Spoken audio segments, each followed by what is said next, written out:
علیہ السلام کا خطبہ نمبر 3 جو کہ خطبہ شکشکیہ کے نام سے مشہور ہے۔ خدا کی قسم فرزند ابو قحافہ نے پہرانے خلافت پہن لیا، حالانکہ وہ میرے بارے میں اچھی طرح جانتا تھا کہ میرا خلافت میں وہی مقام ہے جو چکی کے اندر اس کی کیل کا ہوتا ہے۔ میں وہ کوہ بلند ہوں جس پر سے سیلاب کا پانی گزر کر نیچے گر جاتا ہے اور مجھ تک پرندہ پر نہیں مار سکتا۔ اس کے باوجود میں نے خلافت کے آگے پردہ لٹکا دیا اور اس سے پہلو تہی کر لی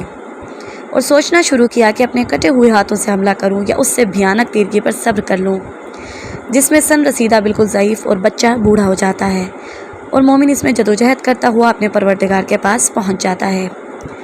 مجھے اس اندھیر پر صبر ہی قرین عقل نظر آیا، لہٰذا میں نے صبر کیا، حالانکہ آنکھوں میں غبار اندھوں کی خلش تھی اور حلق میں غم و رنج کے پھندے لگے ہوئے تھے۔ میں اپنی میراث کو لٹتے ہوئے دیکھ رہا تھا، یہاں تک کہ پہلے نے اپنی راہ لی اور اپنے بعد خلافت ابن خطاب کو دے گیا۔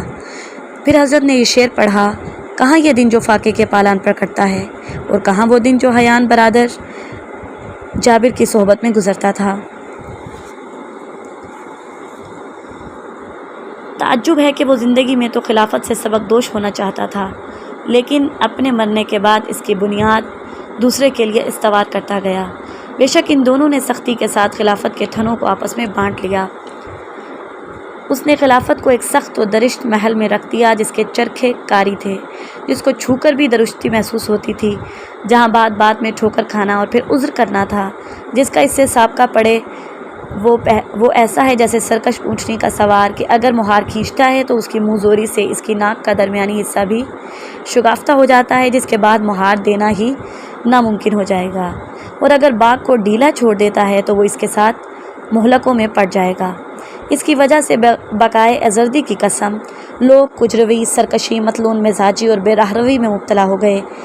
میں نے اس طویل مدت اور شدید مصیبت پر صبر کیا، یہاں تک کہ دوسرا بھی اپنی راہ لگا اور خلافت کو ایک جماعت میں محدود کر گیا، اور مجھے بھی اس جماعت کا ایک فرد خیال کیا۔ اے اللہ، مجھے اس شورا سے کیا لگاؤ، ان میں سے سب سے پہلے کے مقابلے ہی میں میرے استحقاق و فضیلت میں کب شک تھا،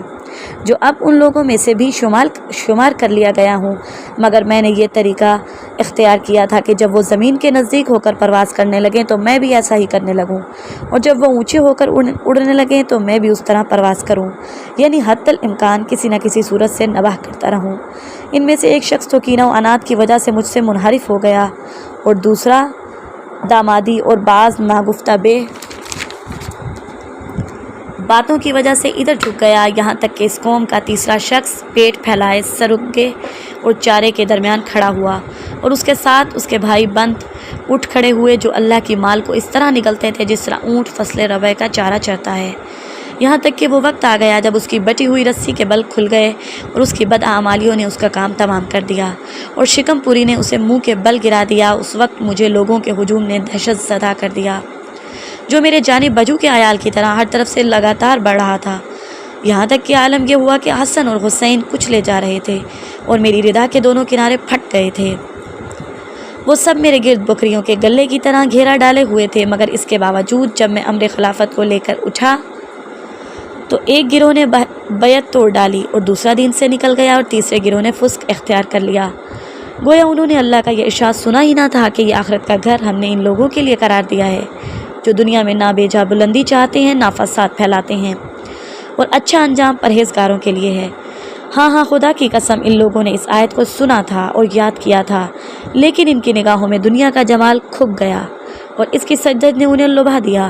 دیکھو اس ذات کی قسم جس نے دانے کو شگافتہ کیا اور زیروح چیزیں پیدا کی، اگر بیعت کرنے والوں کی موجودگی اور مدد کرنے والوں کے وجود سے مجھ پر حجت تمام نہ ہو گئی ہوتی اور وہ عہد نہ ہوتا جو اللہ نے علماء سے لے رکھا ہے کہ وہ ظالم کی شکم پوری اور مظلوم کی گرسنگی پر سکون و قرار سے نہ بیٹھیں، تو میں خلافت کی باغ دوڑ اسی کے کندھے پر ڈال دیتا اور اس کے آخر کو اس پیالے سے سیراب کرتا جس پیالے سے اس کے اول کو سیراب کیا تھا، اور تم اپنی دنیا کو میری نظروں میں بکری کی چھینک سے بھی زیادہ ناقابل اعتنا پاتے۔ لوگوں کا بیان ہے کہ جب حضرت خطبہ پڑھتے ہوئے اس مقام تک پہنچے تو ایک عراقی باشندہ آگے بڑھا اور ایک نوشتہ حضرت کے سامنے پیش کیا۔ آپ اسے دیکھنے لگے۔ جب فارغ ہوئے تو ابن عباس نے کہا، یا امیر المؤمنین، آپ نے جہاں سے خطبہ چھوڑا تھا وہیں سے اس کا سلسلہ آگے بڑھائیں۔ حضرت نے فرمایا اے ابن عباس یہ تو شکشکا تھا، یعنی گوشت کا وہ لوتھڑا جو اونٹ کے منہ سے مستی و ہیجان کے وقت نکلتا ہے، جو ابھر کر دب گیا۔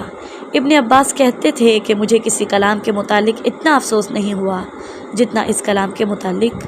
اس بنا پر ہوا کہ حضرت وہاں تک نہ پہنچ سکے جہاں تک وہ پہنچنا چاہتے تھے۔